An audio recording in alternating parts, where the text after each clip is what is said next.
ओम नमः शिवाय दोस्तों, धार्मिक सुरभि चैनल में आप सभी का स्वागत है। तो यहाँ पर मैंने केले के पेड़ की पूजा कर ली है। एकादशी का दिन है और मंगलवार का दिन भी है। साथ ही मेरी बेटी का भी आज बर्थडे है, आज उसका जन्मदिन है। तो मैंने यहाँ पर बहुत साधारण सी पूजा की है, अ, दोनों की, हनुमान जी की भी और श्री हरि की। यहाँ पर मैंने एक पात्र में जल रख लिया है और तुलसी जो दल होता है वो मैं एक दिन पहले ही दोपहर में तोड़ लेती हूँ, उसको साफ़ जगह स्थान पर रख देती हूँ।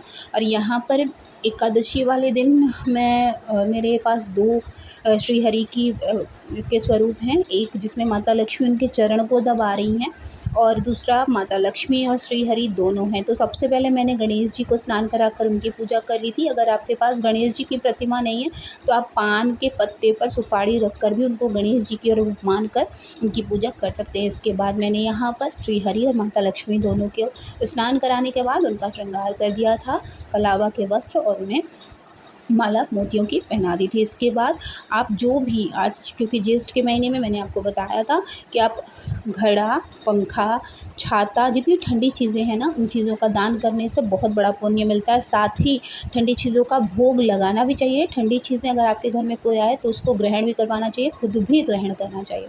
उसके बाद यहाँ पर शिव जी की भी मैंने पूजा कर ली थी। उनका श्रृंगार करना मैं नहीं बोलती, उनका श्रृंगार मैं प्रतिदिन करती हूँ। मेरा ऐसा खुद का मानना है कि जितना ज़्यादा आप शिव श्रृंगार करेंगे, आपकी लाइफ में प्रॉब्लम्स उतनी कम होती जाएंगी और शिव जी, आपको खुद अनुभव होगा कि उन्होंने आपका हाथ थाम कर रखा है। क्योंकि आपकी प्रॉब्लम्स आपके पास आएंगी ज़रूर, लेकिन कैसे वो सॉल्व हो जाएंगी आपको नहीं पता लगेगा। तो शिव श्रृंगार आप प्रतिदिन करिए। जो भी आपके इष्ट हो, चाहे लड्डू गोपाल हो, चाहे हनुमान जी हों या शिव जी हों, जो भी हों, आप उनके, गणेश जी हों, जो भी हों, उनको आप प्रतिदिन उनका श्रृंगार ज़रूर करें।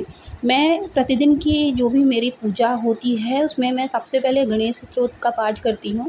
उसके बाद मैं श्री हरि का विष्णु चालीसा पढ़ती हूँ या विष्णु जो है स्तुति कर लेती हूँ। उसके बाद मैं शिव जी की सेवा करती हूँ, उसमें भी मैं शिव स्तुति, रुद्राष्टकम, शिव चालीसा और ओम नमः शिवाय या श्री शिवाय नमस्तुभ्यम का जाप करती हूँ। इस तरह से मेरी जो दैनिक प्रक्रिया होती है उसको पूजा करने में, जो भी मेरा भगवान की आराधना में जो भी स्मरण चलता है, मैं इन्हीं चीज़ों का जाप करती हूँ। भोग में मैं अपने मंदिर में, मैंने यहाँ पर लड्डू भी रखा हुआ है, पंचमेवा भी रखा हुआ है, कभी उसका भोग लगा देती हूँ, कभी ऋतु फल का भोग लगा देती हूँ। तो इस तरह से बहुत सरल और साधारण तरीके से मैं हर दिन पूजा कर लेती हूँ। जब कुछ खास अवसर आता है, जैसे प्रदोष है या एकादशी है, तब मेरी पूजा थोड़ी और विस्तृत हो जाती है। जैसे एकादशी के दिन आपको कायदे से भोग लगाना चाहिए, अच्छे से स्नान कराना चाहिए।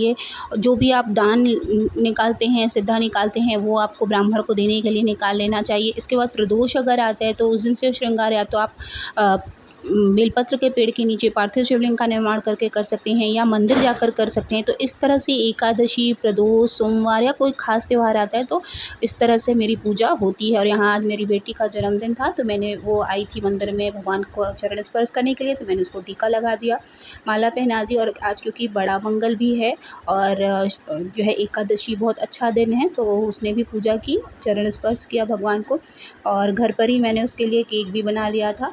तो मेरी बेटी को एकदम ओवरलोडेड चॉकलेट वाला केक पसंद है, तो मैं घर में ही उसके लिए प्रयास करती हूँ कि मैं घर में ही केक बनाऊँ। तो यहाँ पर मैंने सुबह सुबह सबको ब्रेकफास्ट कराने के बाद सुबह ही स्पॉन्ज मैंने कल ही बना लिया था और इस तरह से जल्दी जल्दी मैंने केक बना लिया है।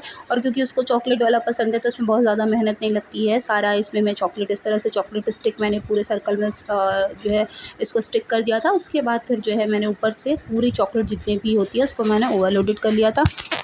तो इस तरह से बहुत ही कम समय में मैंने अपना चॉकलेट केक तैयार कर लिया था, क्योंकि सुबह का समय होता है और बच्चे अगर घर पे बर्थडे, क्योंकि गर्मी बहुत है तो बाहर लेकर जाना पॉसिबल नहीं था, या बहुत सारे लोगों को बुलाकर घर में, बच्चों का बर्थडे है, बच्चे आपस में ही इंजॉय करें तो ज़्यादा अच्छा लगता है।